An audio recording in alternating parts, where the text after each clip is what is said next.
Welcome to Kenton's videos. Enjoy the video. Start with a smoke gun and flavorful wood chips like apple or hickory. Use 1 to 2 tablespoons of dry chips for a standard infusion. Light the chips and run the gun until dense smoke appears. Capture smoke under a cloche, jar, or cocktail shaker to trap aroma. Direct smoke into the vessel for 20 to 40 seconds for noticeable flavor. Let the drink rest with smoke inside for 3 to 5 minutes before serving.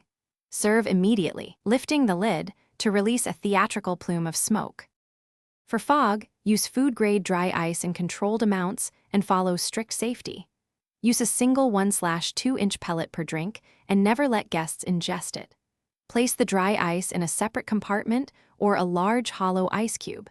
Allow the pellet to sublimate for 3 to 5 minutes to generate visible fog safely.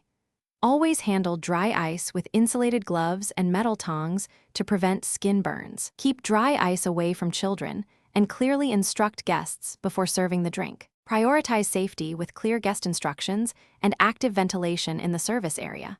Maintain at least a 6-inch distance between the smoke source and a guest's face. Always remove or isolate dry ice before handing the drink to a guest to prevent ingestion.